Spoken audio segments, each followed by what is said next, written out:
সঞ্চালক দীর্ঘদিনের আমাদের গণ আন্দোলনের নেতা রউফ সাহেব, মঞ্চে উপবিষ্ট মাননীয় এমএলএ সাহেব, পঞ্চায়েত সমিতির সভাপতি, সহকারী সভাপতি সহ কর্মদক্ষ অঞ্চল প্রধান, অঞ্চল সভাপতি, উপপ্রধান, দলের গুরুত্বপূর্ণ নেতৃবৃন্দ, অঞ্চল কমিটির সদস্য এবং আমার সামনে সম্মানীয় আমার কর্মী সমর্থক এবং এই বৃত্তের বাইরে একটা বড় অংশ আছে যারা আমাদের নিয়মিত উৎসাহ দান করেন, শুধু ভোট দিয়ে নয়, বিভিন্ন প্রতিকূলতার বিরুদ্ধে তাদের যে সদর্থক ভূমিকা, সেই ভূমিকার আমরা বারবার উল্লেখ পাই। সেই সমস্ত মানুষকে আমরা আন্তরিকভাবে তাদেরকে সম্মাননা জানাচ্ছি। আজকের বক্তব্য সবাই বলেছেন, বক্তারা ফোকাস করেছেন 21শে জুলাই এবং সাম্প্রতিক ঘটে যাওয়া ঘটনা, গোটা ভারতবর্ষ জুড়ে বিজেপি সহ অন্যান্য রাজনৈতিক দলের ভূমিকা এবং সেখানে তৃণমূল কংগ্রেসের ভূমিকার কথা খুব গুরুত্ব সহকারে উল্লেখিত হয়েছে। বক্তব্য খুব সংক্ষেপে রাখতে হবে, এই কারণেই 6:25-এর মধ্যে সভা সারতে হবে। এমএলএ সাহেব, পঞ্চায়েত সমিতির সভাপতি বলবেন, যেহেতু ওরা খুব গুরুত্বপূর্ণ নেতৃত্ব, ওদের জন্য বেশি সময় দেওয়া একটা শিষ্টাচার বলে আমার মনে হয়। দেখুন, সেই মানুষটাকে খুব ভালো বলা হবে, সেই মানুষটির ক্যারেক্টারিস্টিক খুব ভালো বলা হবে যদি সেই মানুষটি তার কমিটমেন্ট রক্ষা করে। অর্থাৎ পরিভাষায় সেই মানুষটি আপনার হৃদয়ে স্থান পাবেন যিনি তার কথা রাখেন।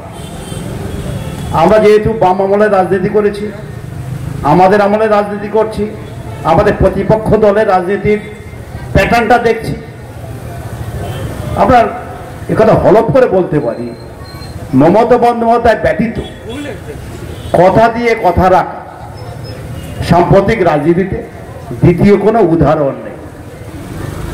সেই জন্য মমতা বন্দ্যোপাধ্যায় শুধু গ্রামাঞ্চল নয়, প্রত্যন্ত জায়গা থেকে শুরু করে শহরতলিতে সমানে জনপ্রিয়।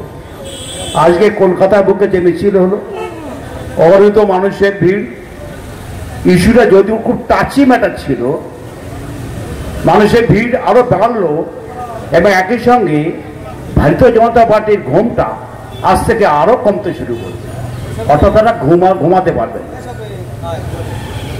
আমরা সাফল্য ভিত্তিক রাজনীতি করি, সংশোধিত রাজনীতিতে বলা হচ্ছে একটা সরকারকে 5 বছর ক্ষমতা দেওয়া হবে, তিনি মানুষের জন্য কাজ করবেন, সেই সরকার মানুষের জন্য কাজ করবেন। আমরা উল্টোটা দেখছি, সংশোধিত রীতি মেনে পরবর্তী নির্বাচনের উত্তীর্ণ হওয়ার জন্য বিজেপির এজেন্ডা সাম্প্রদায়িকতা। সাম্প্রদায়িকতা আজকে নয়, সাম্প্রদায়িকতা স্বাধীনতার পূর্বেও ছিল, স্বাধীনতার পরেও ছিল। আমরা রবি ঠাকুরের লোকহিত যারা প্রবন্ধ পড়েছেন, সেখানে একটা দারুণ লাইন ছিল, যদি আপনারা মনে রাখেন, দুজন স্বদেশী প্রচারক দেশের স্বাধীনতা আন্দোলনে প্রচারে যাচ্ছে, একজন ইনবর্ন হিন্দু, ইনবর্ন মুসলিম, দুজন লোক। হঠাৎ একজনের জল চেষ্টা করে, তার সহযোগীকে বললেন, তুমি নিচে বসো, অর্থাৎ তুমি আমার যাতে নও, তোমাকে নিচে বসতে হবে। সাম্প্রদায়িকতা কিন্তু সেই সময় ছিল, আজকে নতুন নয়, কিন্তু এদের সাম্প্রদায়িকতা একটা নতুন মোড়কে এনেছে। এদের বিরোধী দল নেতা তারা দ্ব্যর্থহীন ভাষায় বলেন যে বিধানসভার অন্দরে আগামী দিন বিজেপি আসবে এবং যতজন মুসলিম বিধায়ক আসবে সেই বিধায়ককে চ্যাংদলা করে উনি নাকি বিধানসভার বাইরে ফেলবেন। ওই বলবান বিরোধী দলের নেতার নাম শুভেন্দু অধিকারী। তিনি শুধু সেটা নয়, প্রতিটা কথায় আপনারা দেখবেন একটা জেনারেল কথাতেও সাম্প্রদায়িকতাকে জুড়ে দিচ্ছে, অর্থাৎ তাদের এজেন্ডা হচ্ছে। আবার তার উত্তরসূরি গত সপ্তাহে নির্বাচিত হলেন শ্রমিক ভট্টাচার্য, খুব তাত্ত্বিক বক্তা, খুব ভালো কথা বলতে পারেন বাংলা ভাষায় গুছিয়ে। তিনি প্রথম যে প্রেস করলেন সেখানে খুব ভালো ভালো কথা বললেন, যে সবাই এই দেশের নাগরিক, জাতপাতের ঊর্ধ্বে গিয়ে আমাদের রাজনীতিটা করতে হবে। আমরা বললাম, স্যালুট জানালাম, যে অন্তত সাম্প্রদায়িকতার ঘোরডোপ থেকে বেরিয়ে এসে ইনি লিবারাল হয়েছে। পরদিন দেখলাম পদ্মাপাড়ের বাংলাদেশের কথা, পাকিস্তানের কথা এবং জেনুইন যারা ইসলাম ধর্মকে মেনে চলেন তাদের উদ্দেশ্যে কটূক্তিজনক কথাবার্তা, অর্থাৎ পুরনো বদলে নতুন মত, একই বক্তব্য। এটা তাদের জাতীয় এজেন্ডা। সালমান রুশদি ইসলাম ধর্মের বিরুদ্ধে লিখে বিখ্যাত হলেন, তসমা নাসরিন নবজির বিরুদ্ধে কটূক্তি করে বিশ্বে পরিচিতি লাভ করলেন। অর্থাৎ যে যে বেশি ইসলাম ধর্মকে আক্রমণ করবে সে তত বেশি জনপ্রিয় হবে। এটা আরএসএস এর এজেন্ডা, আরএসএস এর মনোভাব। ঠিক সেই মনোভাবকে পাথর করে আমরা দেখছি বিজেপি এখানে রাজনীতি করছে। আপনার রবি ঠাকুর আরেকটা বিখ্যাত উক্তি বলব, ধর্মের বেশে মোহজার ধরে অন্ধ যেজন মারে আর মরে। অর্থাৎ এখানেও তিনি সাম্প্রদায়িকতা আন্দাজ করে আজ থেকে কত বছর আগে এই লেখাটা লিখে গিয়েছিলেন। আর আজকের দিনে আমি একটি কথা বলে শেষ করবো, যেহেতু আমার বক্তারা আছেন এখনো। দেখুন, একটা শব্দ যেটা বিজেপির আমরা যে ব্যানার টাঙিয়েছি ওই রকম ব্যানারে লেখা থাকছে আজকাল, সেই শব্দটা হলো জেহাদি বলে একটি শব্দ। এই শব্দের সঙ্গে আমরা কম বেশি সবাই পরিচিত। ইসলামের জিহাদি বলা হয় কাকে?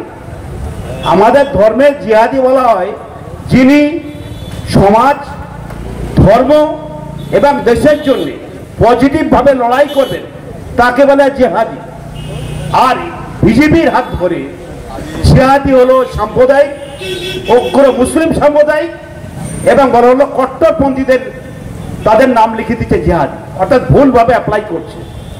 তো আমাদের বলার বিষয়বস্তু 21শে জুলাই সব মাথায় রাখতে হবে।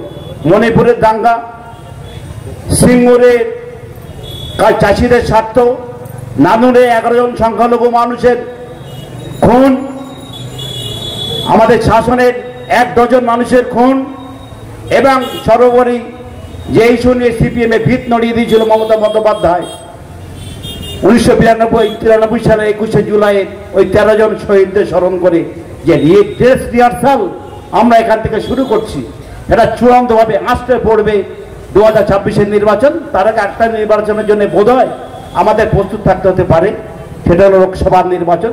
যে কোনো সময়ে লিগাল ব্যাপারটা মিটে গেলে আমাদের আরও একটা নির্বাচন কিন্তু হবে, 26 না তার আগে হতে পারে। সব কিছুর জন্য আমাদের প্রস্তুত থাকতে হবে। 21শে জুলাই আমাদের সর্বোচ্চ সংখ্যক মানুষকে এই অঞ্চল থেকে নিয়ে যেতে হবে। আমাদের শহীদ মিনার চত্বর, যেটা ব্রিগেড, যেটা ময়দান আমাদের চৌরঙ্গ এরিয়া, সেখানে আমাদের উপস্থিত হবে। এটুকু বলে আপনাদের সবাইকে ধন্যবাদ জানিয়ে বক্তব্য শেষ করছি।